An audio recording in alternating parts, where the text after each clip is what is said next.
দেখুন, আপনি যা চান তা বর্তমান যে অবস্থানে আছেন সেই অবস্থানে যদি পেয়েই যেতেন তবে সেটা চাওয়ার প্রয়োজন পড়তো না। চাওয়ার প্রয়োজন পড়ছে মানে সেই জিনিসটা পাওয়ার জন্য যে ধরনের যোগ্যতা লাগে, দক্ষতা লাগে, গুণ লাগে, সেগুলো এখন অর্জিত হয়নি।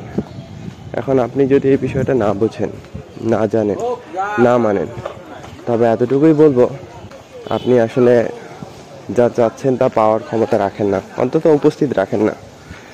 যা চাচ্ছেন তা পাওয়ার জন্য অবশ্যই আপনাকে পরিবর্তন হতে হবে। কারণ ওই যে বললাম, যে অবস্থানে আছেন সেই অবস্থানে যদি সেটা পাওয়ার মতো যোগ্যতা থাকতো তবে তো সেটা চাইতেই হতো না, কারণ সেটা আপনার কাছে থাকতো, অলরেডি থাকতো। যেহেতু নাই, সেহেতু যে ধরনের যোগ্যতা লাগে সেগুলো এখন অর্জিত হয় নাই।